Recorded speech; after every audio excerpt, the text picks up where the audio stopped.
The ways our differences combine bring meaning and beauty.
The ways our differences combine bring meaning and beauty.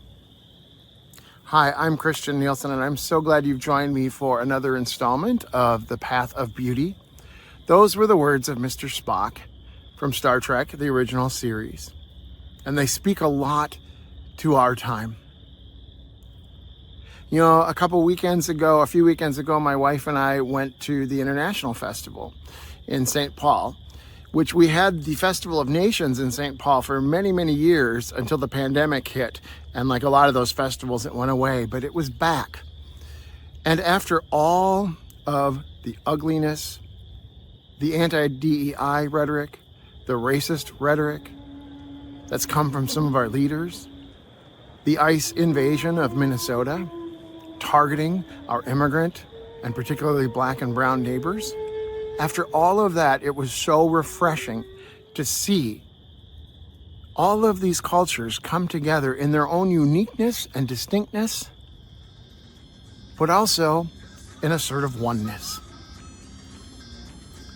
We saw Somali Americans, Hmong Americans, Scandinavian Americans, Native Americans, Indian Americans, Russian Americans, Ukrainian Americans, Chinese Americans, Japanese Americans, Polish Americans, and so many more, all coming together to celebrate our common humanity as well as our beautiful cultural differences. It's so hard for me to understand how people cannot take joy in diversity. It's sad to me that when debates come up about whether we should fund a safety net hospital or whether we should fly the new Minnesota flag, as many cities in Minnesota are deciding not to, the racism just comes out of the woodwork. The hatred, the lack of empathy. And it's so sad for me. These cities that are choosing to fly the old Minnesota flag that celebrated Indian removal. And those same voices, those same critics will shout about the fact that they think our Minnesota flag looks like the Somali flag. Hint, they don't look anything alike. But that doesn't matter. It shows to me how racism can be truly blinding. And we only see these things that we want to see. It tells me we have a lot of work to do. A lot more fear to overcome than many of us had hoped. I know we can be better. I'm also deeply saddened by the fact that Paramount, the same network that canceled Stephen Colbert, probably for his political speech, has decided to cancel the Star Trek television show, the most recent iteration, Starfleet Academy, for pushing the bounds of Star Trek's mantra, infinite diversity and infinite combinations, into new places and into new awarenesses. And it's deeply saddening to me that the new owners of Paramount decided that infinite diversity and infinite combinations was not a message they wanted to carry. But as we see diversity under attack, it's up to all of us to continue to push the idea of infinite diversity forward,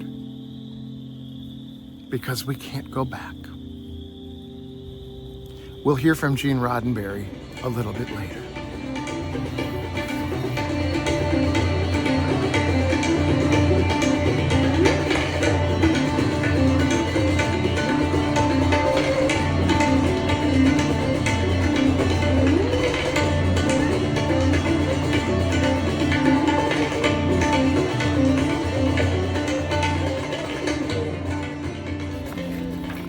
We are deeply connected to each other, all relatives, to our human siblings, and to all life, in a vast and diverse web of creation, a web that thrives in its diversity, a diversity that makes it possible for life to adapt, to change, to endure.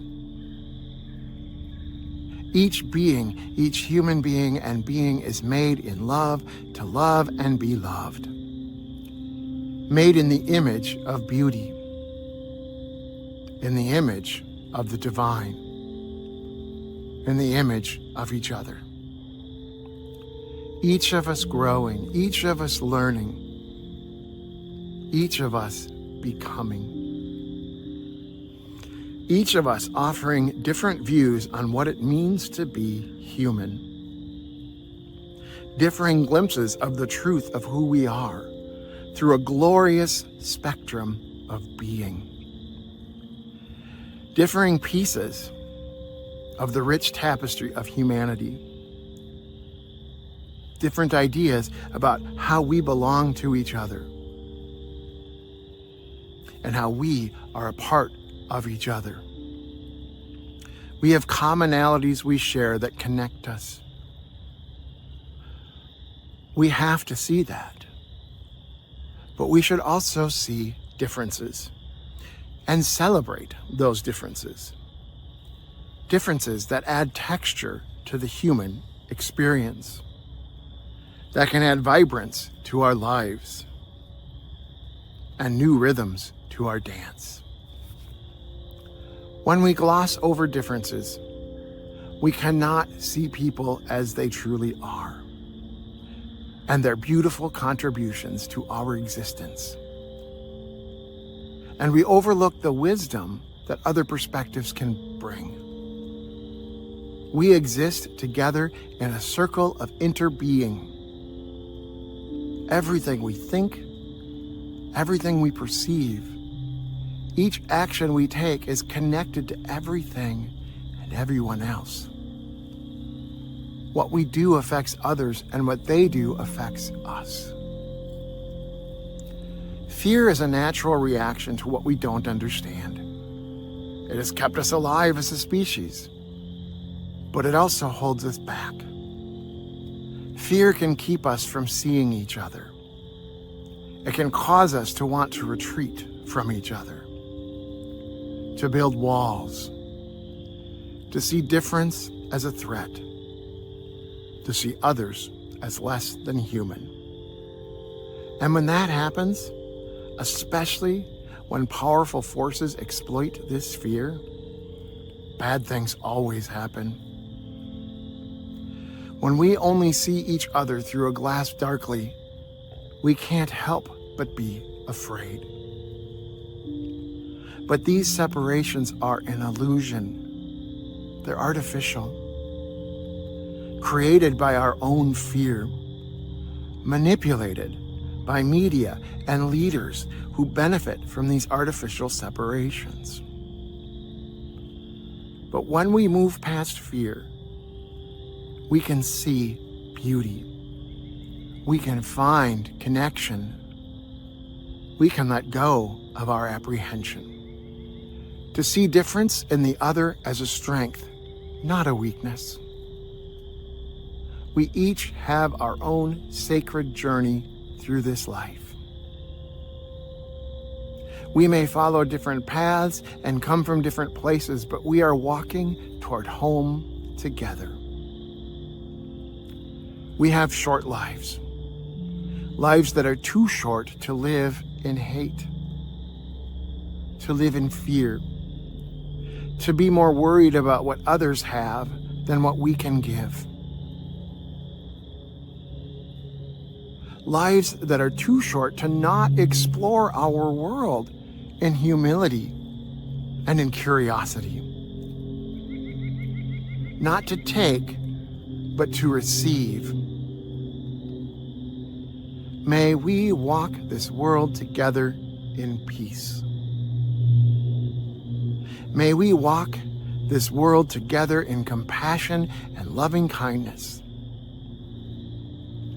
May we walk this world together in justice. May we walk this world together in beauty.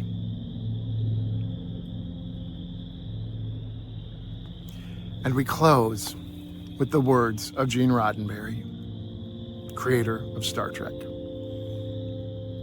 The whole show was an attempt to say that humanity will reach maturity and wisdom on the day that it begins not just to tolerate, but to take a special delight in differences in ideas and differences in life forms.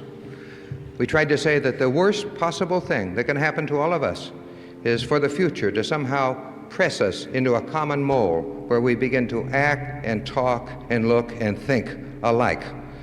If we cannot learn to actually enjoy those small differences, take a positive delight in those small differences between our own kind here on this planet, then we do not deserve to go out into space and meet the diversity that's almost certainly out there. What Star Trek proves, as faulty as individual episodes could be, is that the much maligned common man and common woman has an enormous hunger for brotherhood. They are ready for the 23rd century now, and they are light years ahead of their petty governments and their visionless leaders.